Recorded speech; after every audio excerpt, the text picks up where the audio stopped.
Hello and welcome to Old Faithful. I'm your host, Matt Trask. My thanks to Perfect Wave Productions, who now have a street sign outside. Look for the big street sign on St. Patrick Street. My thanks to Steve and Scott for helping us today. Please remember to support my friends at Black Hills Blend Espresso. 4 locations here in town, 1 soon to open on Main Street. I am super excited about this week's guest. He's been on my radar since I came in the shop here at Perfect Wave. I met him briefly last year at a Judd Hoos show at the Loud American Roadhouse. Yep. And Very support loud. my friends at the Loud American Roadhouse, support my friends at Judd Hoos. And then a guitar of his was featured on the episode with Mr. Chris Husinga, which if you have not watched that, I highly encourage you to watch that episode when you get done with this episode, which reminds me, please like, share, and subscribe to my channel and my videos if you, in fact, like this channel, and thank you for your support. Mr. Paul Ritten, I am so excited to have you on the show. Well, thank you. I'm glad to hear that. You Happy bet. to be here. You are the 3rd luthier on the show. Well, let's just call me a guitar builder. He is the 3rd guitar builder on the show. Well, that's fantastic. Yeah, I did not know there were so many of you guys and girls. There's been a girl here in the Black Hills. I hope, before I let you go, I hope that you would agree with this. Number one, you will build a guitar for a person and you would appreciate your business. Anybody's business.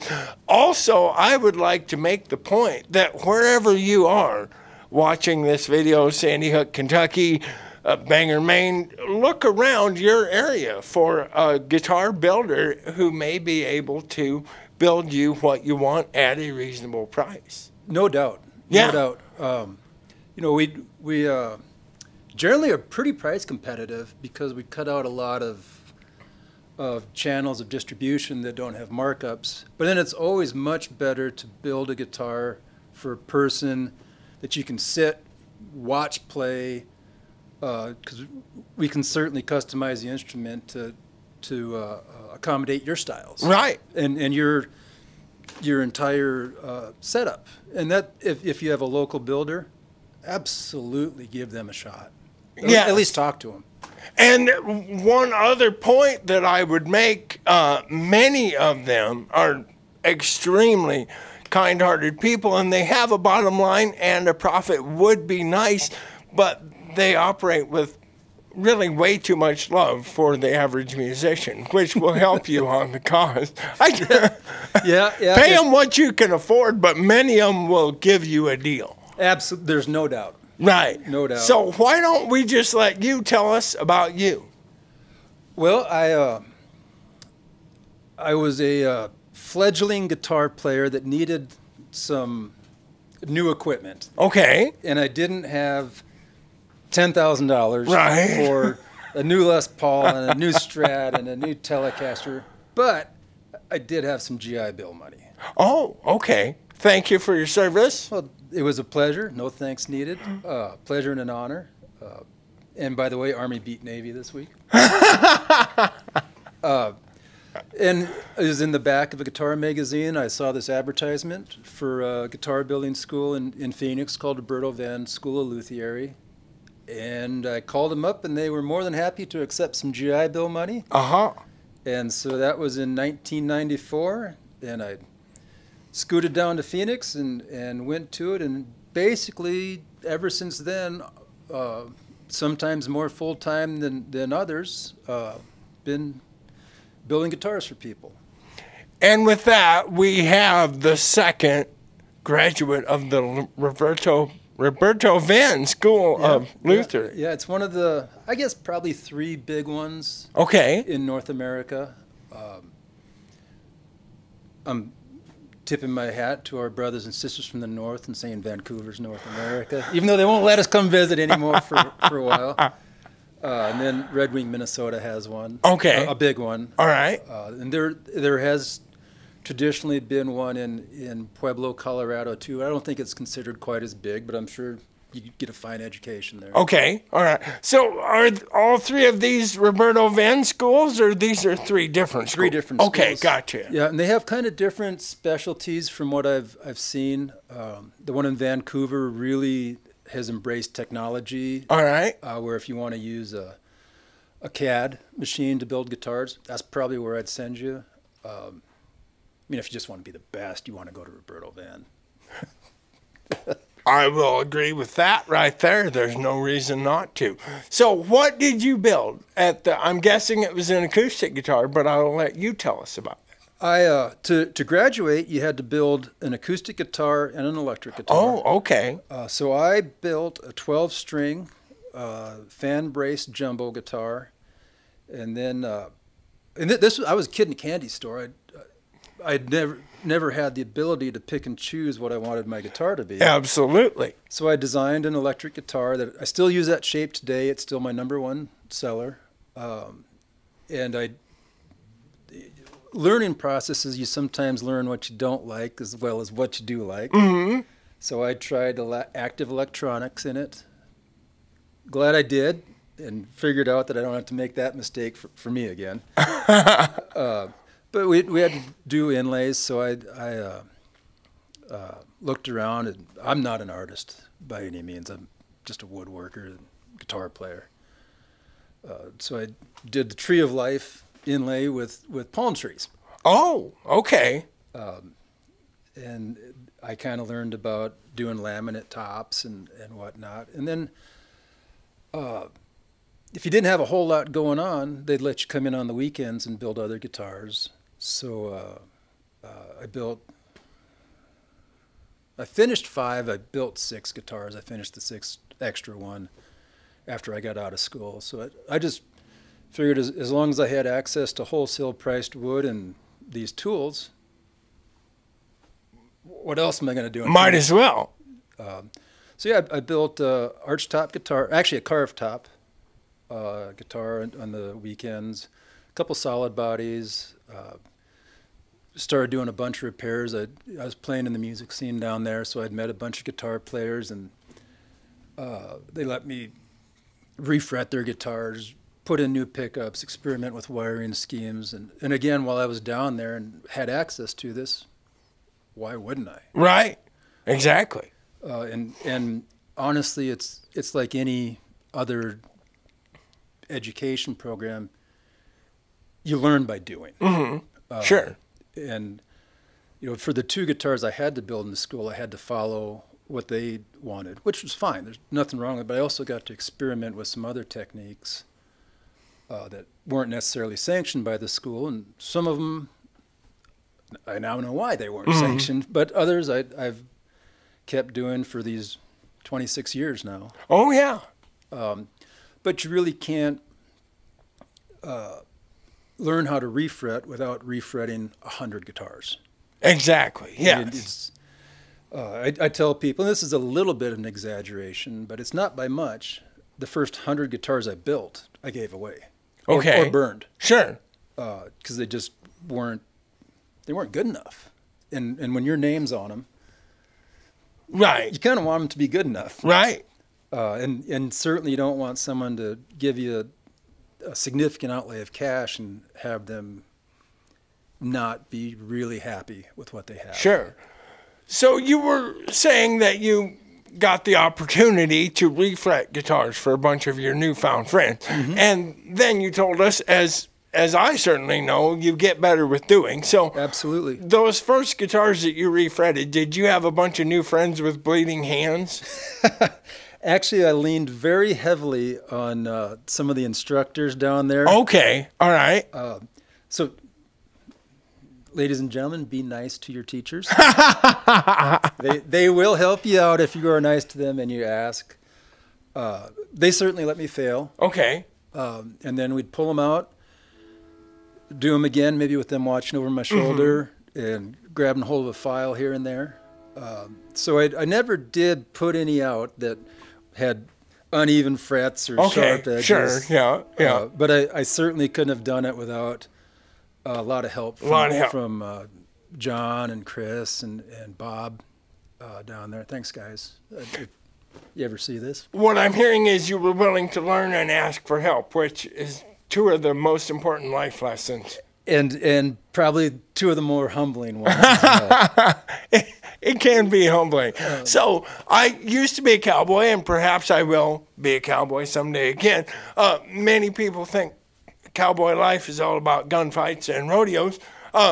There's very little of that, and more trailing a herd on a walking horse in the dust. My good friend DJ Tomac, who was the other graduate of the Roberto Van School, described the school as much less taking a solo at the rock show and way more sanding and refinishing. Was that what you found? Yeah. I flashed through my head how many hours I've spent polishing wood. Right, yeah. Yeah, it definitely was. I would maybe describe it more as, instead of taking the solo, it's spending the hours in your basement or your garage or wherever learning 1, 4, 5, and when you can substitute the minor second Sure. chord, and then playing the scales over and over, and it's awful and it's terrible.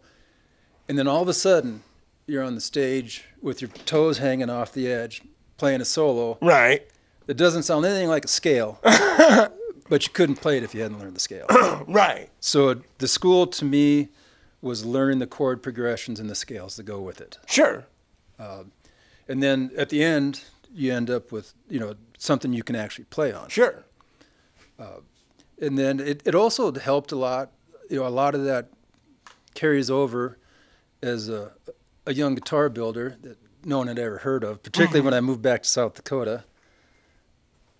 Well, got to make some money. Right. Turns out the same principles apply to making gun stocks. So made a bunch of gun stocks first couple of years. Oh, sure. And then later on, those same principles apply to building boats. And next thing you know, you're building boats for fly fishing companies in Montana. Oh, wow. Because those scales and the chord progressions, Sure. they all carry over. Apply. Yep, To other disciplines. to making something functional out of a piece of wood. Sure. Do you still build boats and gun stocks? Not so many gun stocks anymore because people like those synthetic ones. Okay, sure. But yeah, still do a few boats every year. Okay, all right. Mostly drift boats for up in Montana and a few over in Utah. Okay, all right. We're going to end up with way more to talk about than we have time for on the show. So the first question, how much of your life is guitar building? Is that your career? Yes. That's what you do full time? Yep. And you are lucky and skilled enough that you make a living at guitar building? It's taken a long time. Sure. But yes. Okay. Yeah. Try to put out between 50 and 75 guitars a year. You're much bigger than I understood that you were. Congratulations. Do you have any employees? No. No employees. Has it become busier than you would like it to be, actually? I turn people away. You do? Yes. Okay. All right. I don't want to say that I don't like that. Right. But I also, at one point, I had about a 9-month waiting list. All right. And that just wasn't fair to the player. Mm-hmm. Wasn't fair to me, wasn't fair to the player. It's also really hard to coordinate a supply chain. Sure. With, I'm going to need this part at this, in 13 weeks. Oh, I actually need it in 12 weeks, not 13. And I was doing a lot of stuff overseas, particularly in Australia. Okay. And it had just, I had to say no. Right. Had to turn it back. So yeah, that 1 to 1.5 a week going out the door is a pretty comfortable area for me. Sure. And the guitar building happens in stages, so you're constantly working on a few.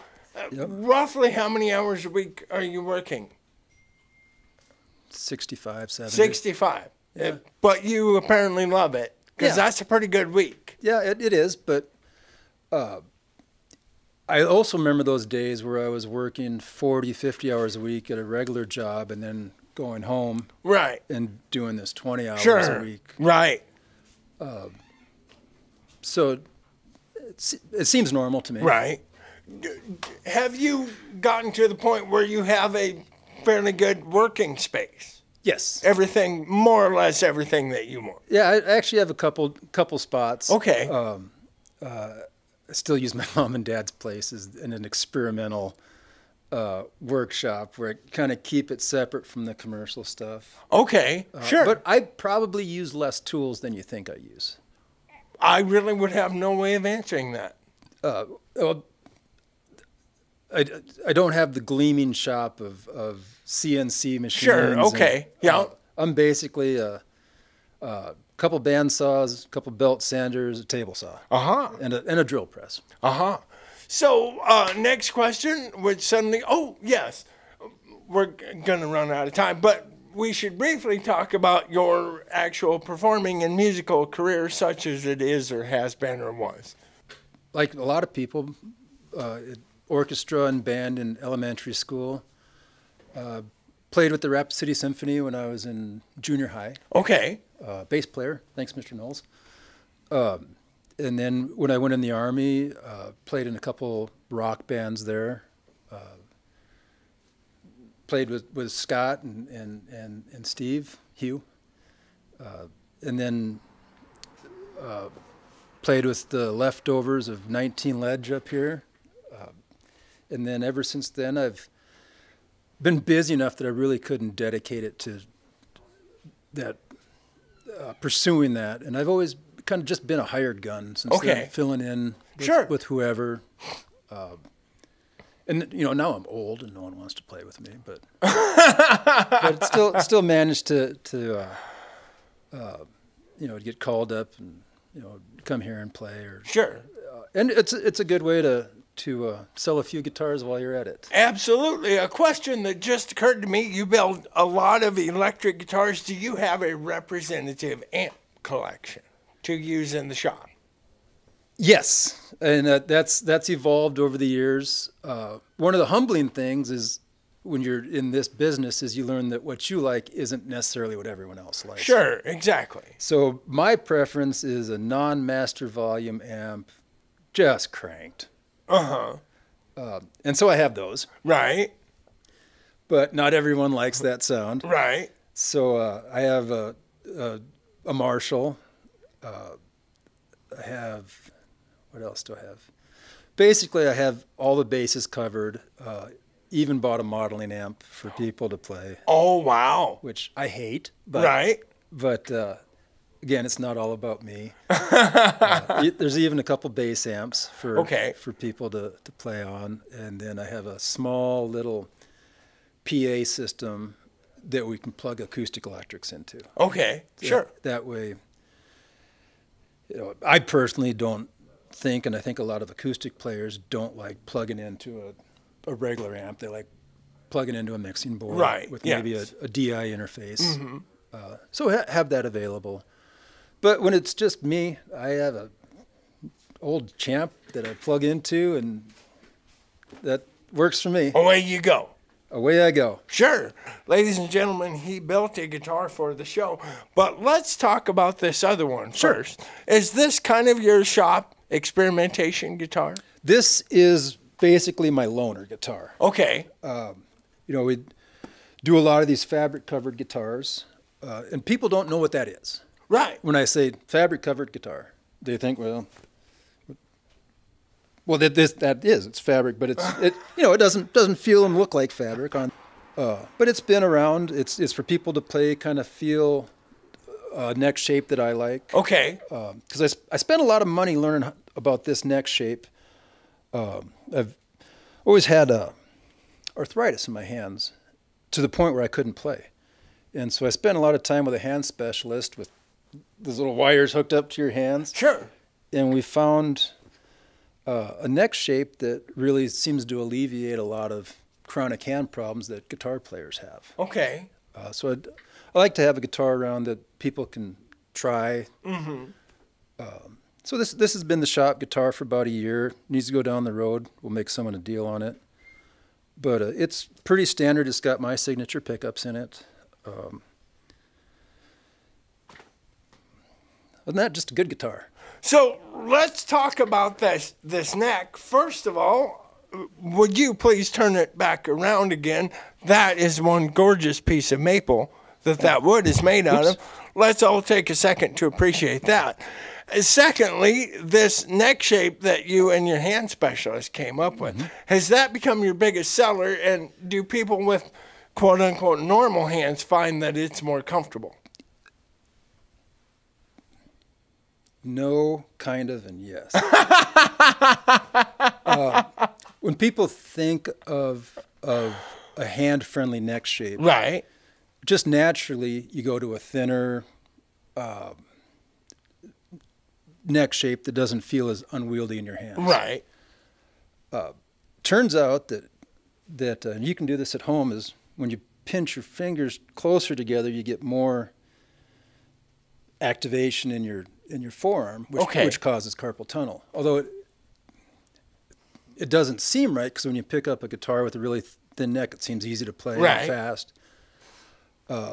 So I could never get anyone to buy into it. Sure. And my guitars, for my own use, are set up so people don't like to play them, because I like an even bigger neck and thicker strings and kind of high action, because I grew up with a terrible guitar. And so I got used to playing a terrible guitar. Sure. So I don't ever want anyone to play my guitar. I was thinking, what's this guy? He can't build anything.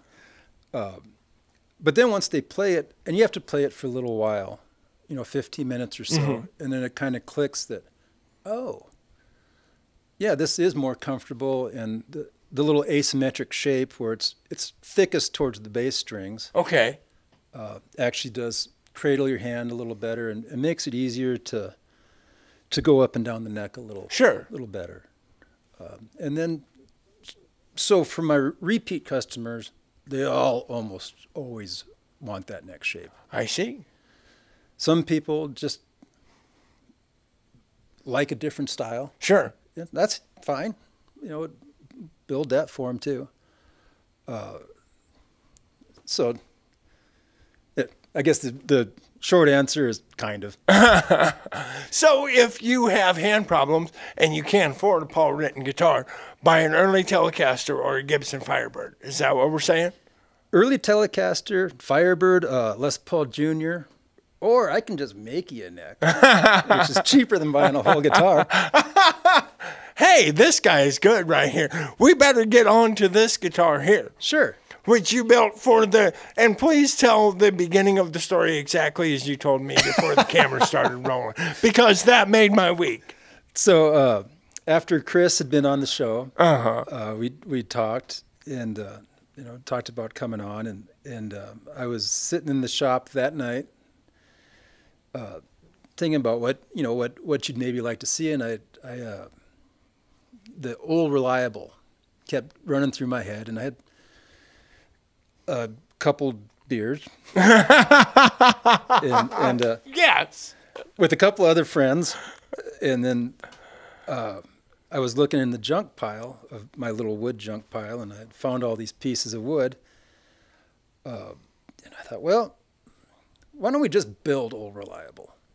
And then I started thinking to the point where I was trying to cover a lot of genres, and I didn't have a lot of guitars. Sure. Could I come up with a guitar that was affordable? We're not talking a $2,500 guitar or a Paul Reed Smith or something like that. Right. Something that an average player could afford, that you could play basically whatever you can get paid to play money for. Sure.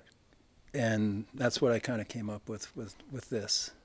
Which in Western South Dakota is going to be a whole pile of country music, first of all. Absolutely. It was the same thing in Phoenix when I was down there. It was a whole pile of country music, some top 40, and then you'd pick up something strange here or there, and well, I need a 335 for this, I need a Strat for this, I need a Les Paul for... Nah, let's find one guitar that can at least fake it. Sure, yeah.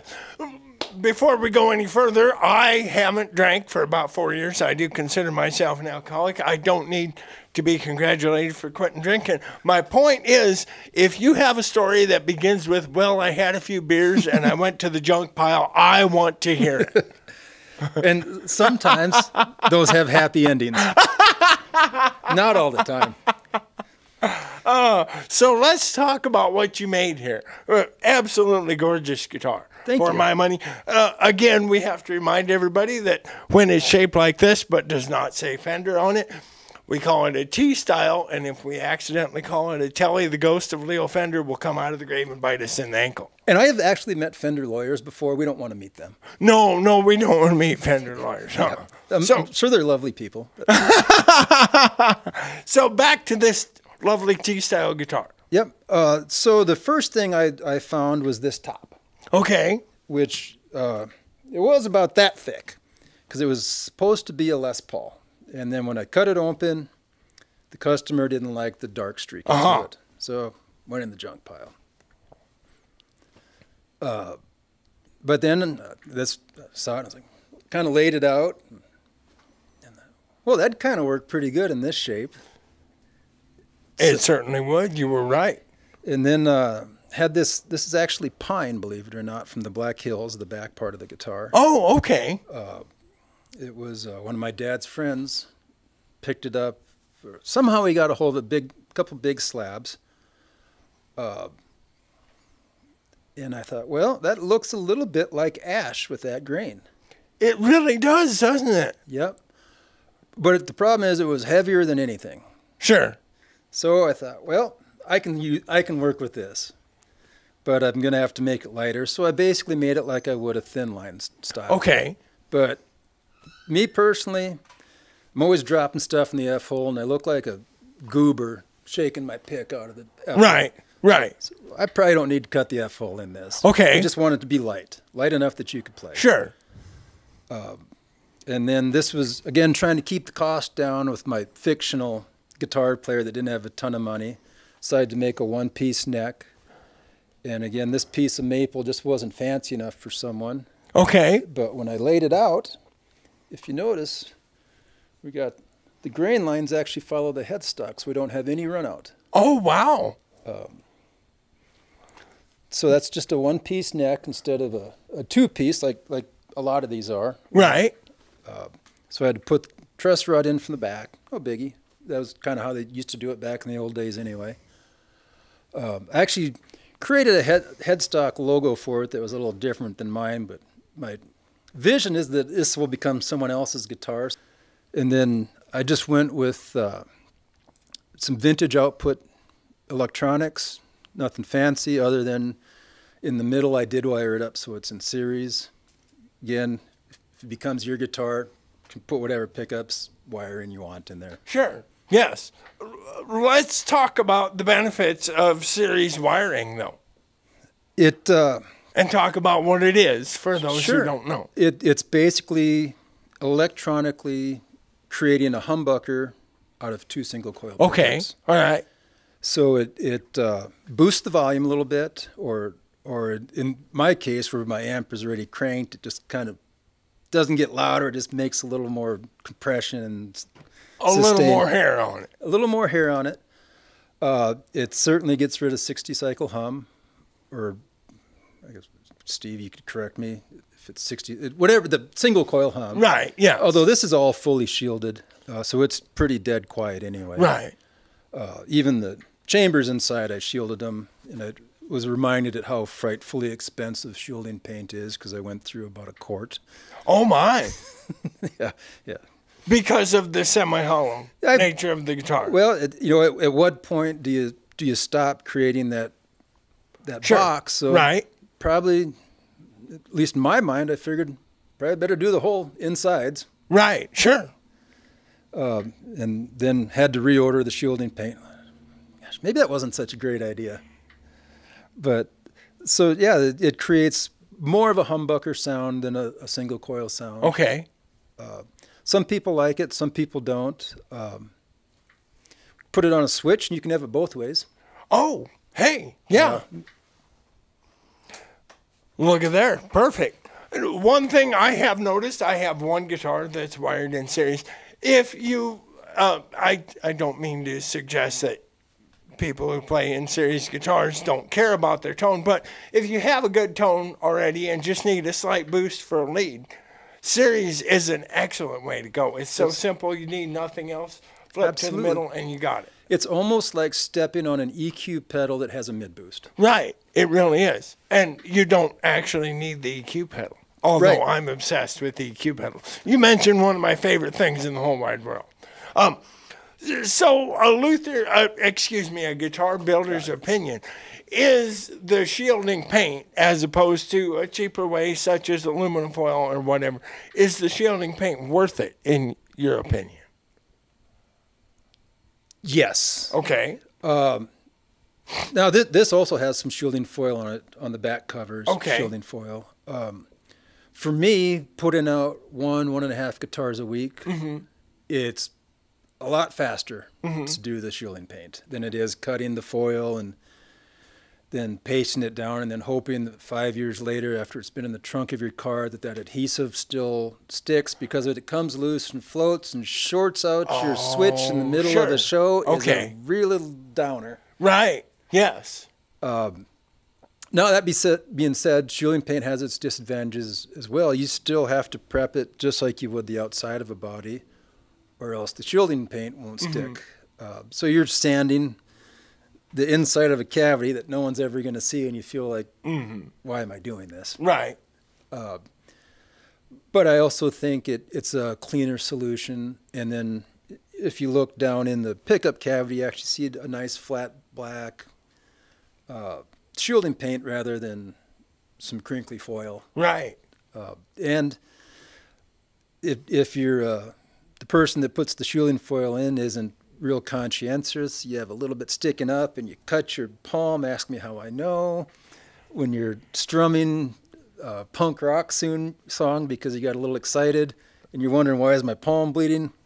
My shielding foil sticking out. Oh, sure. Yes. But if you're just doing one or two, or if you just have the time to waste, or not waste, but the time to do it, shielding foil works fine. Sure. Okay. And it's cheaper. Right. It's way cheaper. Right. And you can buy it at Menards. That helps a bunch too. Yeah.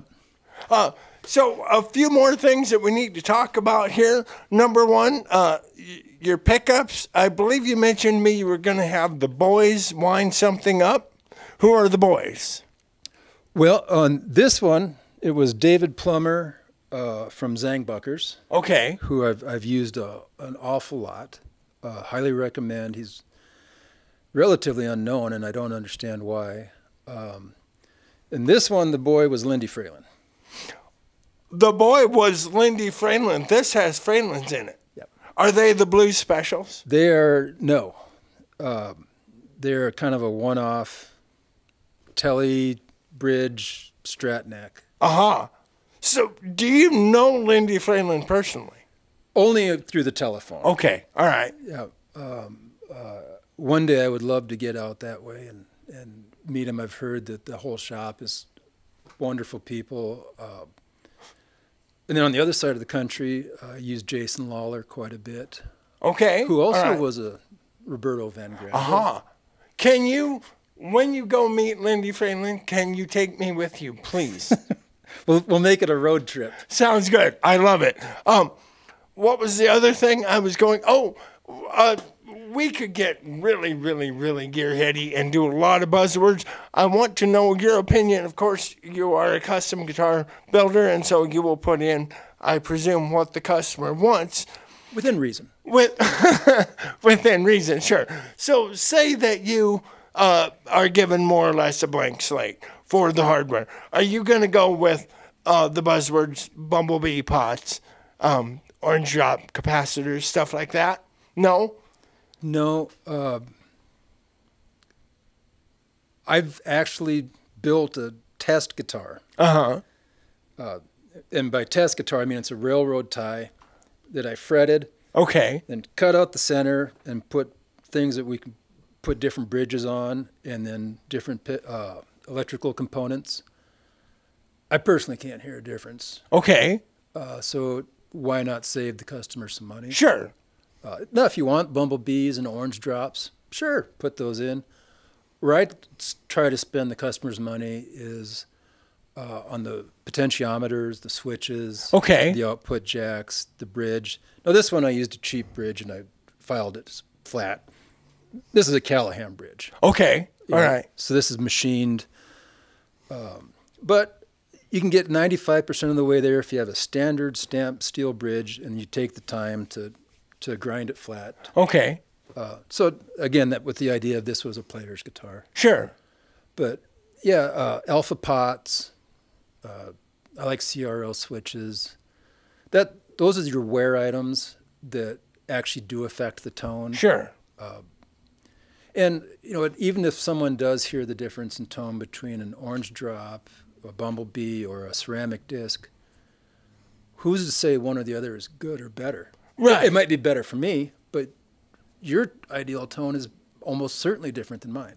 Exactly. And you did bring up a point earlier where you said you got used to playing a quote-unquote crappy guitar. That is a very real thing. Yes. Where it might be, we would all agree, lower quality, but my ears or my heart or my hands have come to love that lower quality. Yeah, I mean, that's what we're comfortable with. You know, no one back then, and it turns out it was a fine quality guitar. There was no one that I knew of that could fix it. Right. You know, I grew up in South Rapid City, at a bicycle, where I didn't know that Scott Pack existed. Right. Over in Bacon Park. Right.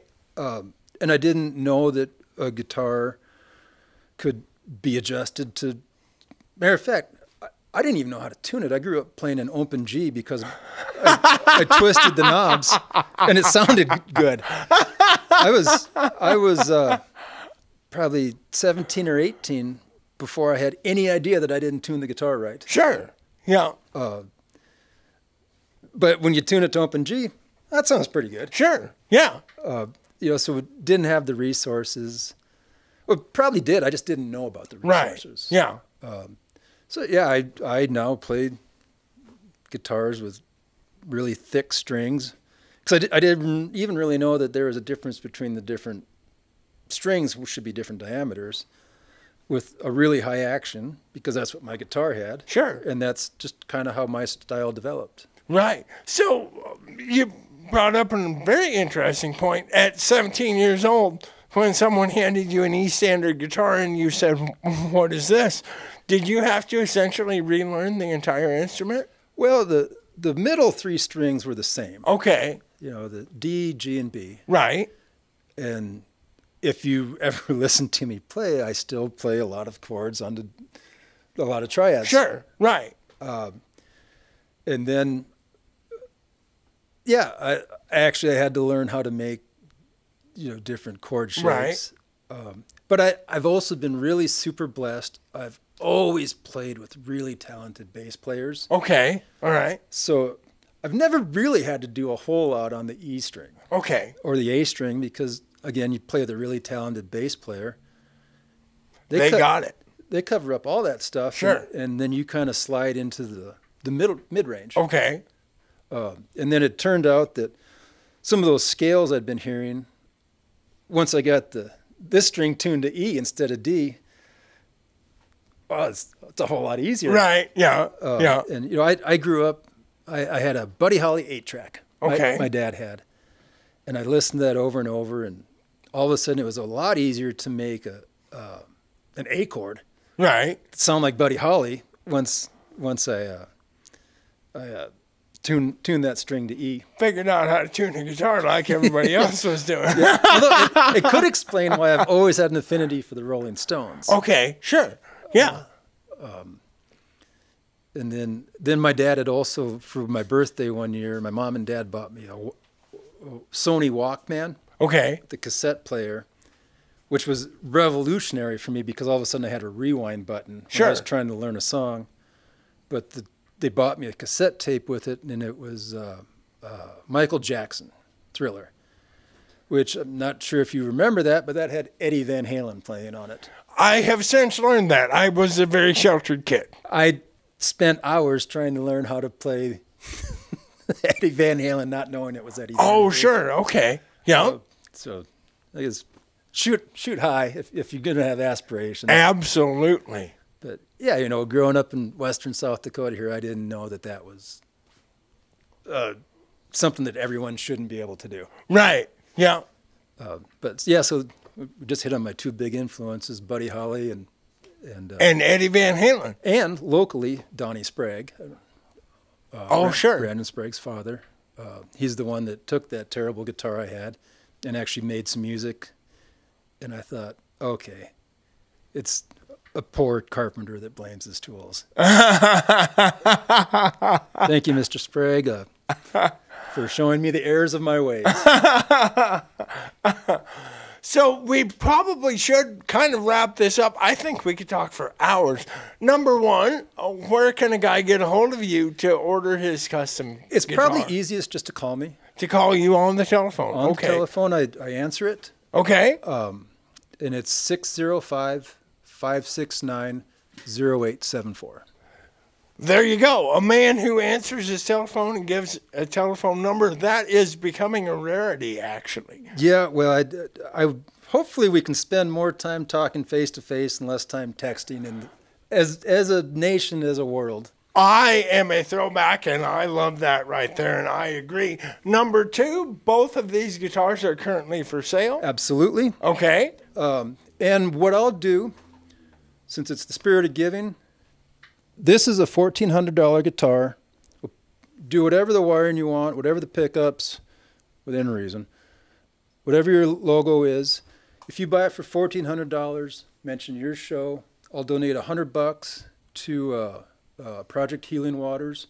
Or if you have donated to a charity up to $100, I'll knock that price off the guitar. Hey, Does that seem reasonable for Christmas time? that seems entirely reasonable. Yes, and I will pretend to be a big star here. If upon purchase of this guitar you want some provenance from me for whatever reason, I would be delighted to do that for you. And this one, like I said, it's been knocking around the shop.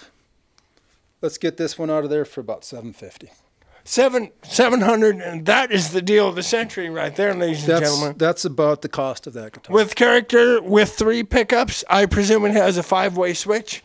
No, it has a 3-way, and then the push-pull kicks the middle in and out, which is how I like to wire my Strats.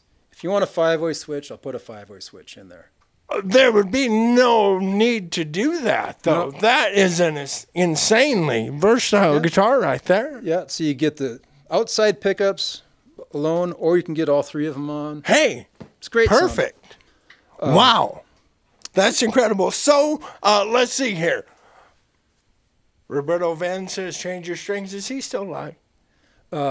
No. He's not. No, he passed. I'm surprised he didn't pass when I was down there because he fed me a habanero pepper and thought it was the funniest thing in the world. But no, and actually, last time I was down there, John Reuter was still around. Okay. They'd moved locations so that they don't have to have the locking gates at night, which when I was there, we did in the Big Rats. They moved to a nice new location. They're always upgrading their techniques, how they were teaching how to build guitars. Sure. It evolved from when I was there. So they're keeping up with the times. But yeah, Perfect. So John Reuter says change your strings. Absolutely. And Mr. Paul Ritten, will you play us out? And thank you so much for being on the show. absolutely.